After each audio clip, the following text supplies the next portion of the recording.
বের হয়েছে, আপনারা দেখছেন যে ইতিমধ্যেই একটি দল, একটি পক্ষ শুরু করেছে গণভোটে না দিন, একটি পক্ষ শুরু করেছে গণভোটে হ্যাঁ দিন।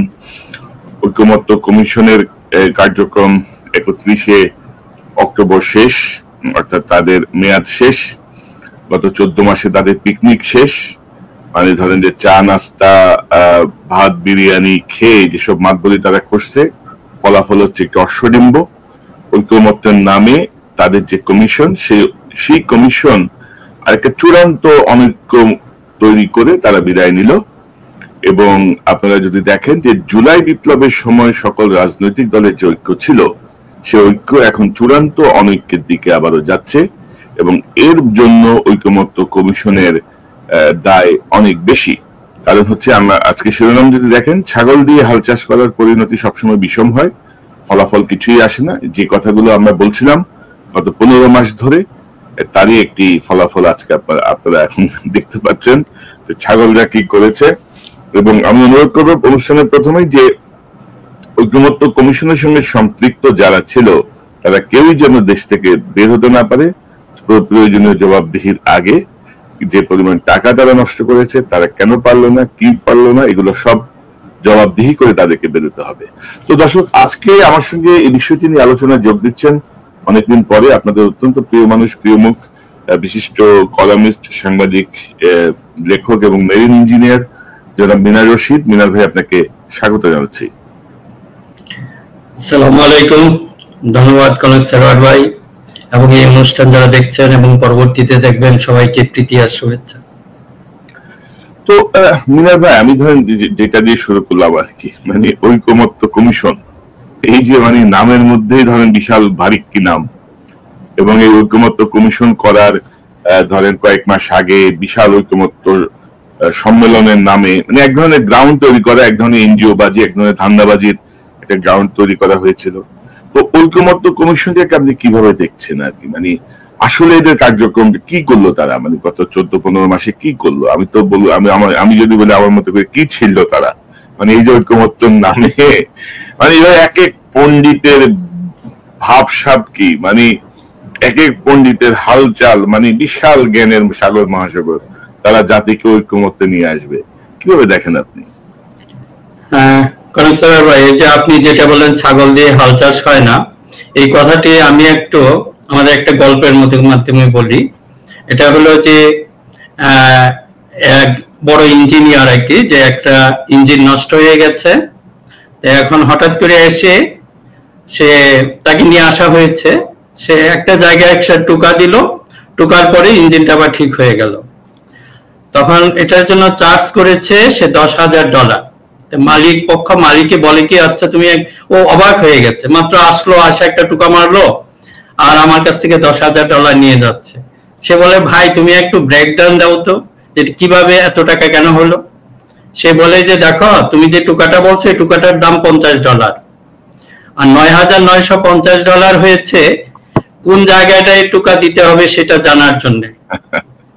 এখন এই যে আমাদেরকে ছাগল যাদেরকে বললেন আপনি, এরা ইঞ্জিনিয়ার সেজেছে প্রত্যেকটা জায়গায়। দেখেন, আমরা 1-11-তে দেখেন যে চরিত্রগুলি ছিল, যেগুলি আছে জাতিকে সবচেয়ে বড় খাদে ফেলেছে, এদেরকে কেন জানি।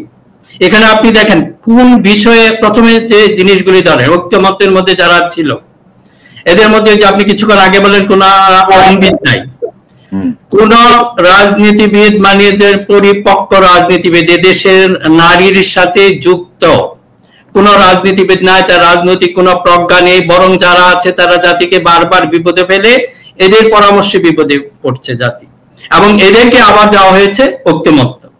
চিন্তা করেন তাহলে আপনি ফলাফল কি পাবেন? ওরা তো জানে না কোন জায়গায় টোকা দিতে হবে, সেটা জানে না। মিনা ভাই, আমি একটা জিনিস যোগ করি আপনার সাথে। আমাদের বলছিলেন যে ডক্টর শাহদিন মালিক, তিনি বলছেন যে ঐকমত্য কমিশনের প্রস্তাব সাংঘর্ষিক, আর অ্যাডভোকেট মঞ্জুল মোর্শেদ বলছেন গণভোট করার কোনো আইনি সুযোগ নেই। এখন ধরেন গণভোট, হানা ভোট নাকি জাতীয় নির্বাচন, দুইটা একসাথে, নাকি গণভোট আগে হানা মানে জাতীয় নির্বাচন পরে, এই নিয়ে যে জটিলতা, অর্থাৎ তারা সংবিধানের, মানে এখানে আমি কোন সংবিধান বিশেষজ্ঞ আসলে নাই কেউ। কারণ আলী রিয়াজের মূল মানে বিষয় ছিল, যিনি এটা ইউনূসের পরে যিনি প্রধান, যিনি বলবো ঐকমত্য কমিশনে, তার মূল বিষয় ছিল বাংলাদেশের জঙ্গিবাদ, বাংলাদেশ একটা জঙ্গি রাষ্ট্র, এটাকে তুলে ধরা, প্রমাণ করা। আপনি তার প্রিভিয়াস লেখাগুলো দেখেন, সব হচ্ছে বাংলাদেশ একটা জঙ্গি রাষ্ট্র, এটা প্রমাণ করা। এরা ফোবিয়াগ্রস্ত লোক, এরা ফোবিয়াগ্রস্ত, মাথায় কখনো সুস্থ চিন্তা করতে পারে না, যে আপনি যে একটা কারেক্ট অ্যাসেসমেন্ট এরা করতে পারে না। আনফরচুনেটলি এদেরকে আমরা বারবার সামনে এগিয়ে দিচ্ছি, ১-১১ সৃষ্টি করেছে এরা পিছন থেকে। আপনি যদি আসলে একটু স্টাডি করেন, আমাদের এটা দেখা উচিত ছিল কোন ক্রাইটেরিয়ায় তারা আবার এই দায়িত্বটা নিয়ে নিল এবং জাতিকে সম্ভবত আরেকটা ভয়ানক বিপদের দিকে ঠেলে দিচ্ছে। এবং আপনার ধরেন এখানে বাকি যারা আছে, ধরেন এই যে বদিউল আলম মজুমদার, তারপরে ধরেন আমাদের যে টিআইবির ইফতেখার সাহেব, তারপর সাবেক এক সচিব আছেন সফররাজ হোসেন, মানে এদের মানে এইসব আমলা কামলা দিয়ে আসলে কি আপনার জাতীয় ঐক্যমত্য কমিশন আপনি কিভাবে, মানে ডক্টর ইউনূস দায়টা ঘুরে ফিরে মানে ইউনূস সাহেবের ঘাড়েই যায়। কারণ আমরা, এবং ধরেন আমরা যারা প্রথম থেকে এই বিষয়গুলো নিয়ে বলে আসছি, আমরা প্রচুর গালাগাল শুনছি, নানা রকমের মন্তব্য, নানা বিষয়, এগুলো আমরা ফেস করে অভ্যস্ত, কোনো সমস্যা নাই। কিন্তু বাস্তবতা ধরেন যা যা বলা হচ্ছে তাই দিয়ে এখন সামনে চলে আসছে। তো এখন আপনি কি আমাকে বলবেন যে আমাদের বিএনপি কি চায়, এনসিপি কি চায়, জামাত কি চায়, কোথায় এখন রাজনৈতিক দ্বন্দ্বটা, মানে রাজনৈতিক দ্বন্দ্বের মূল জায়গাটা এখন কি, বা কিভাবে দেখেন আপনার পর্যবেক্ষণ কি? কনক ভাই, যে চমৎকার যে আপনার প্রশ্ন, দেখেন যে কোনো আসলে যারা বিশেষজ্ঞ, এই যে আপনার কথা হয়তো সামনে এখন বললে, এই আপনার একটা প্রশ্নের ভিতর কিন্তু সমস্ত সমাধান ছিল। যারা এগুলির দায়িত্বে আসবে তাদের প্রথম কি দরকার ছিল, যে এগুলি যে যারা রিয়েল স্টেক হোল্ডার, যারা পলিটিক্যাল বা সামাজিক যারা আছে, তাদের কাছে হতে হবে, ওই জায়গায় আপনাকে টোকাটা দিতে হবে, এবং সেটা দেয় নাই। যাই হোক, আপনি যে কথাটা বললেন, আমরা দেখি আসলে সংক্ষেপে যদি আমরা বলতে চাই, আসলে বিএনপির কি বৈশিষ্ট্য ছিল, তাদের মানসিক অবস্থা কি ছিল, হ্যাঁ, তাদের রাজনৈতিক অবস্থান কি, তারা কি চাচ্ছিল, এটা নিয়ে কিন্তু কোনো গবেষণা। আমরা যদি বলি, আজকে দেখেন এই জুলাইটাকে, বিএনপি একটা গণতান্ত্রিক দল, এটা বিএনপির মহাসচিবও বলেছেন, আমরা এটা আসলে এদিকে আমাদের দিতে হবে, এটা কোনো বৈপ্লবিক দল না, এটা একটা গণতান্ত্রিক দল। কাজে তারা চাচ্ছে এই জুলাই সনদ কি, তারা একটা গণতান্ত্রিক ব্যবস্থায় ফিরে যাওয়ার একটা অপূর্ব সুযোগ হিসাবে নিচ্ছে। এটা কিন্তু অপরাধ না, এটা তারা করবেই। কিন্তু আপনি যারা বা বাইরে থেকে যে দেখবেন, তার এই মানসিকতাটা বুঝতে হবে। অন্য ক্ষেত্রে ধরেন জামাতকে ধরেন, জামাত এটাকে কিভাবে নিয়েছে, জামাত এটা একটা তাদের যে একটা আদর্শিক বা একটা নৈতিক কাঠামোগত পরিবর্তন, এটার জন্য একটা সুযোগ হিসাবে নিচ্ছে। এটা তাদের রাজনীতির ভিতরে আছে। আপনি জামাতের রাজনীতি নিয়ে যদি স্টাডি করে, তাহলে সেটা আপনি বুঝতে পারবেন। এবং এনসিপি, তাদের কিন্তু জন্মই হয়েছে এই জুলাইকে কেন্দ্র করে। এই যে আমাদের পলিটিক্যাল যে কিছু ফেইলিউর ছিল, আমাদের আই হেট পলিটিক্স, যেটা এই যে যাদেরকে বলছেন, এরাই কিন্তু এটা আই হেট পলিটিক্স এর প্রবক্তা। এই দেশে কিন্তু I hate politics K promote করেছে এই কয়েকজন ব্যক্তি। এদেরকে আইনা এখন আমি আপনাদের জাতিকে রাজনীতি শিখান, এটা আমাদের রাজনৈতিক দলগুলির জন্য একটা ব্যর্থতা। তারা ওইভাবে বলতে পারে নাই। তারা যদি এটা বলতে পারতো, আপনি যদি এই যাদেরকে বললাম এরকম একটা বিশেষজ্ঞ এনে আপনি আসল জায়গায় টুকা দিতেন। আপনি দেখেছেন কি, এই যে আমরা যে 1 বছর দেখলাম, এদের লেফট রাইট কি এমন কোন দলকে নিয়েছে যাদের কোনো স্টেক হোল্ডার নাই, তারা হয়তো অনেকে আমাদের বন্ধু বান্ধব, কিন্তু আপনি তো তাদেরকে নিয়ে আপনি সময়টা কেন নষ্ট করবেন? হ্যাঁ, কোনো একটা কারণে তাদেরকে আপনি চা বিস্কিট বা এগুলির জন্য দাওয়াত দিতে পারেন, কথা বলতে পারেন, কিন্তু মূল জায়গায় তো আপনি এদেরকে নিয়ে কাজ করেন নাই। এই যে বিএনপির ব্যাপারে বলছেন যে বিএনপি এখন তাদের নোট অফ ডিসেন্ট ছিল, আপনি এগুলিকে অ্যাড্রেস করেন নাই। তাদেরকে সন্তুষ্ট করে, প্রধান যে স্টেক হোল্ডার তাকেই সন্তুষ্ট করে আপনি তাদের সাথে এক ধরনের প্রতারণা করেছেন, তাই না? এখন আমাদের সমস্যা হয়ে গেছে, বিএনপি কে আমরা একটা নন্দলালের মতো বানিয়ে ফেলেছি। সরি টু সে, আমি এটা দেখলাম যে বিএনপির প্রতি যে আমার বেশি দাদা, আমি কিন্তু এখন অনেক কড়া সমালোচনা করি বিএনপির বিরুদ্ধেও, কারণ তাদের এগুলো আমার অনেক কিছু পছন্দ হয় না।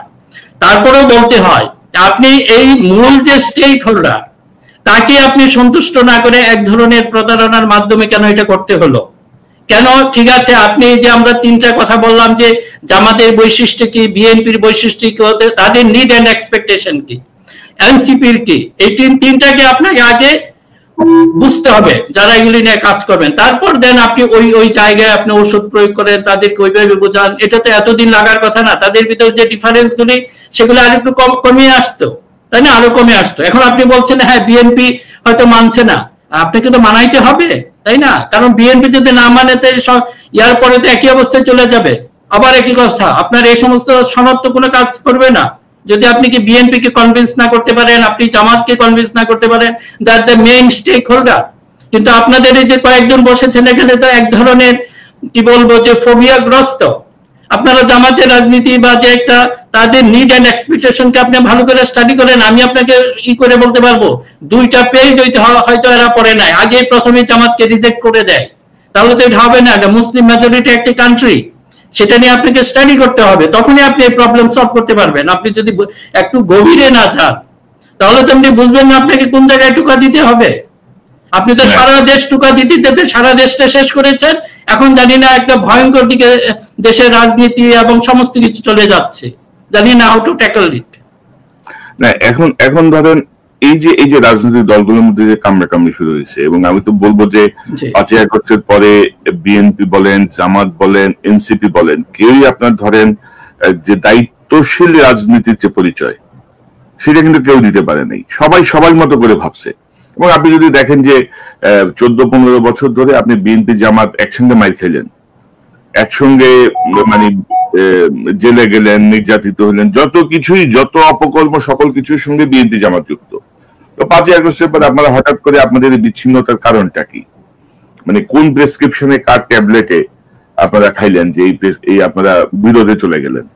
ঐক্যমত্য কমিশন তো প্রথমে এই বিরোধগুলো আসলে মিটিগেট করা উচিত ছিল। এবং আপনি যেটা বলছিলেন যে আই হেট পলিটিক্স, মানে 111-এর সময় যে বিরাজনীতিকীকরণ, তখন কিন্তু পণ্ডিতরা কিন্তু তখন কিন্তু সরব ছিল।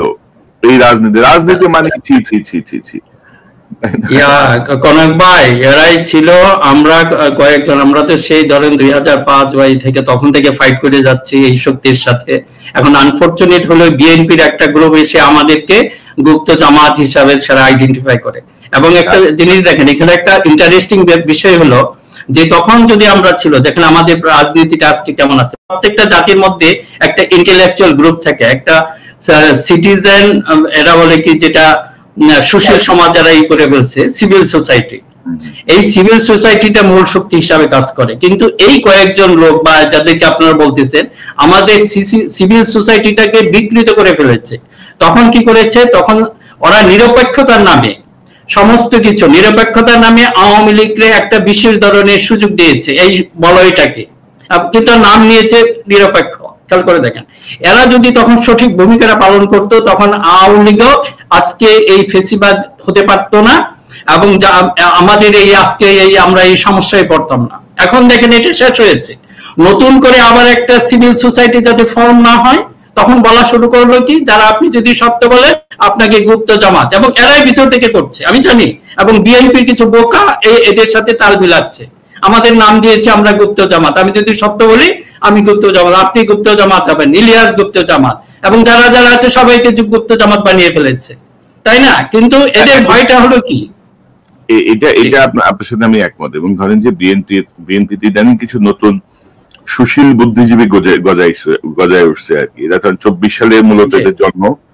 এরা ধরেন এখন এরা মানে এখন আপনি যদি দেখেন যে 5ই আগস্টের পরে আমরা যে কথাগুলো বলছিলাম, 5ই আগস্টের পরে কিন্তু ধরেন 7-8 মাস 9 মাস ধরে আমরা একটানা ডক্টর ইউনূসের কে মানে একেবারে দায়িত্বহীন ভাবে সমর্থন দিয়ে গেছি। কারণ আমরা চেয়েছিলাম যে একটা সংস্কার হোক, বিচারটা আগাক, একটা কিছু হোক। এবং তখন কিন্তু এই বিএনপির এই সুশীলরা আমাদেরকে গালাগাল করছে যে আমরা অনির্বাচিত সরকারের পক্ষে, আমরা হ্যান আমরা তেন। এবং আপনি দেখেন যে গত ওই যে কোরবানির ঈদে বেগম খালেদা জিয়া স্থায়ী কমিটিকে যখন ডেকে বললো, মানে তারা যখন দেখা করতে গেল, তখন তিনি বললেন যে ইউনূসের পিছনে লাগো না। তখন যে তারা থামছে। অথচ তারা কিন্তু প্রথম দিন থেকে ইউনূস সাহেবের সঙ্গে কোপারেট করে, মানে আমার শত্রুকে চিহ্নিত করে, আমার দেশের জন্য কোনটা প্রয়োজন চিহ্নিত করে, আপনি চাইলে এই অনির্বাচিত সরকার দিয়ে অনেক কিছু গুছায় রাখতে পারতেন, যেটা আপনাদের শাসনকে সহায়তা করতে পারত। আপনি সেটা না করে লাগলেন ইউনূসের পিছনে। আমরা যারা সমর্থন দিলাম লাগলেন আমাদের পিছনে। এখন লাগলেন এইটা। তো এখন এইসব কথা বলে কি কোনো লাভ হবে? এবং ধরেন যে স্পেসিফিকলি ধরেন আমি যদি বলি এই দায়িত্ব ধরেন সর্বশেষ যে বিষয়টা নিয়ে আসছে যে এই গণভোট হবে এবং ঐক্যমত্য কমিশনের এই যে জুলাই সনদ এটা 270 দিনের মধ্যে সংসদে পাশ করতে হবে, না হলে এটা অটোমেটিক পাশ হয়ে যাবে। এটা যদি অটোমেটিক পাশই হয় এটা নিয়ে এবার আলোচনার কি আছে? বিএনপি বলছে যে এটা নিয়ে নির্বাচিত সংসদ আলোচনা করে তারপর সিদ্ধান্ত নেবে। তো নির্বাচিত সংসদে যদি আলোচনা করে সিদ্ধান্ত নেয় তো গত 15 মাস ধরে আপনারা কি ছিলেন, কি আলোচনা করলেন? মানে কেন আবার এই যে সংসদে আলোচনা হইতে হবে? মানে টোটাল একটা ডিজাস্টার বলবো আর কি, টোটাল একটা ডিজাস্টার। এবং ঐক্যমত্য কমিশনের অনেকেই মানে খামচাইছে, এরে বলে যে ভাই এটা কেমনে করা যায়, ভাই ওইটা কেমনে করা যায়, এটার আসলে ইয়ে কি। মানে সংবিধান হচ্ছে রাষ্ট্রের সর্বোচ্চ আইন, সংবিধান। তো এখানেই কিন্তু দেখেন আইনের ব্যাপারে কারো কোনো অভিজ্ঞতা নাই, কিন্তু প্রত্যেকের মতো সুবিধাভোগী। আওয়ামী লীগ আমাদের সুবিধাভোগী, এর আগের বিএনপি আমাদের সুবিধাভোগী খুব কম, আওয়ামী লীগের সুবিধাভোগী বেশি। তারপর আপনি যদি দেখেন যে টিআইবি ইফতেখারুজ্জামান, সে তো ধরেন বিএনপির যে দুর্নীতিগ্রস্ত দল হিসেবে সিল মেরে দিছে, যেটা এখনো আলোচনায় আছে। তো মানে আমাদের আসলে করণীয় কি? আপনি কি মনে করেন বিএনপির যে নোট অফ ডিসেন্ট বা সমাধানটা কি? কনক ভাই, এখন আমাদের হাতে সময় কম। আমরা যদি হতাশায় একজনকে আরেকজনকে ব্লেম করি, এমনকি এদেরকে যে কয়জনকে ব্লেম করতেছেন তাদের দেশের প্রতি এমন কোনো দায়বোধ নাই, কি হবে? আপনি তাকে ব্লেম করবেন, সে আবার তার জায়গায় চলে যাবে। কিন্তু আমাদের দেশটাকে রক্ষা করতে হবে। এটা কাদের কাজ? এটা পলিটিশিয়ানদের কাজ। আমি এখনো অনুরোধ করব যারা রাজনীতি, আমি বলি অরাজনৈতিক ব্যক্তিত্বের হাতে আমাদের রাজনৈতিক সমস্যা সবগুলো আমরা তুলে দিচ্ছি। মানে স্বাধীনতার পর থেকে 50 বছরে আমাদের এই একই ট্রেন্ড, এখনো ওখান থেকে আমরা বের হতে পারি না। এখনো যদি আপনি দেখেন, এবং তাদের গুরুত্ব কি, এই অরাজনৈতিক ব্যক্তিদেরকেই আমাদের পলিটিশিয়ানরা কিন্তু সবচেয়ে বেশি গুরুত্ব দেয়। আমি এদের যে পার্সোনাল কথা বলেও দেখেছি, তাদের প্রতি অগাধ শ্রদ্ধা। এবং আমরা যারা রাজনীতি নিয়ে কথা বলি, এই জন্য আমাদের প্রতি মনে করে যে আমরা এক ধরনের বোধ কারো প্রতি ইনক্লাইন্ড। আগে মনে করতো বিএনপির প্রতি, এখন কেন জানি জামাতকে দিয়ে দিচ্ছে, কেন জামাতের প্রতি তেমন কোনো যোগাযোগ নাই, তারপরে কিন্তু এটা বলছে। এটা বলার উদ্দেশ্য হলো কি, যে এই সমাধানে যেন আমরা পৌঁছতে না পারি। তাই রাজনৈতিক দলদের প্রতি এখনো আমার অনুরোধ হলো, আপনারা নিজেরা বসেন, কেন আপনার অরাজনৈতিক ব্যক্তিদের হাতে রাজনৈতিক সমস্যার সমাধানের দায়িত্ব দেন? এটা হলো আমাদের রাজনীতির সবচেয়ে বড় ব্যর্থতা। এখনো সময় আছে। আজকে যদি মনে করেন যে এত বেশি দরকার নেই, কয়েকটা রাজনৈতিক দল, বিএনপি, জামাত এবং এনসিপি, আপনারা বসে যান না। তারেক রহমান যদি লন্ডন থেকে একটা ফোন করে দেন, 10-15 minutes, within half an hour can solve the problem. আমি বলছি তো আপনাকে, আমরা এটাতে যাই না কেন? যেখানে মূল সমস্যা, ছোট্ট করে একটা টোকা মারেন, সমাধান হয়ে যাবে। আর এইগুলি মগজ থেকে সমস্ত বাইরের ধারণা এগুলি বাদ দেন। এই যে আপনাদের বিএনপির, তার একটা সমস্যাও আছে, এটা ইনহেরিন্ট বা সমস্যাটা হলো কি, তাদের সাথে ধরেন অনেকদিন সরকারের ছিল, তাদের একটা গ্লোবাল কানেকশন আছে, বিভিন্ন ধরনের বন্ধু বান্ধব আছে, সেটা ইন্ডিয়ার প্রতি হতে পারে, পশ্চিমা বিশ্বের প্রতি হতে পারে। তারা এক ধরনের এর মধ্যে পড়ে গেছে, টানা পড়ে একদিনের বিপ্লবের চাহিদা, বৈপ্লবিক চাহিদা। যদি ওইটা বিএনপি তাদের ক্যারেক্টারিস্টিক মানে চরিত্রগত কারণেই সেটা স্বীকার করবে না, তারা গণতান্ত্রিক দল। কিন্তু আবার ধরেন এই যে পিছনের টান প্লাস এদের চাহিদা, এই দুইটার মাঝে পড়ে গেছে বিএনপি। এটা আলোচনার মাধ্যমে করা সম্ভব। মনে করেন জামাত ইসলামী, এনসিপি, যারা আছে, তারা আপনারা একসাথে বসেন, এই অরাজনৈতিক ব্যক্তিদের উপরে রাজনীতির দায়িত্ব দিন না, ফর দ্য গড সেই, এখনো সময় আছে। আর এটা দিয়ে অনেকে ধারণা করছেন না, আমরা যদি আরো এই নির্বাচনটাকে পিছিয়ে দেই, that will be another disaster for this nation. এটা কেউ চিন্তাও করেন না। কোন রাজনৈতিক দল এটা প্রলুব্ধ হতে পারেন যে ঠিক আছে, আমরা যদি এটাকে আরো বড় করে রাখি, না, সমস্যার সমাধান হবে না, আরো জটিল হবে।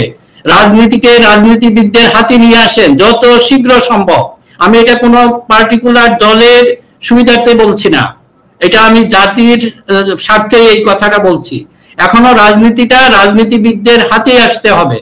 আপনারা সমাধান করুন, আপনারা বসুন, একজনের সাথে আরেকজনের এটা কি, হ্যাঁ, আপনার গলাগলি করার দরকার নেই, কিন্তু সেই স্টেক হোল্ডার, আপনি মনে করেন এমন একজনকে কাগজে বাঘের সাথে বসলেন, মানুষকে দেখালেন, সেটা হবে না। আপনাকে বসতে হবে যারা এটাকে প্রতিনিধিত্ব করে, জনগণের প্রতিনিধিত্ব করে, যাদের কথার একটা ভ্যালু আছে, তাই না? এখন জি মিনার ভাই, আমি আপনাকে ধরেন বর্তমান যে জটিলতা, আমি আপনাকে পত্রিকা থেকে একটা জিনিস একটু দেখাই। দৈনিক ইনকিলাবের একটা রিপোর্ট থেকে আমি যদি আপনাকে দেখাই, যে সেখানে মানে অন্যদিকে জামাত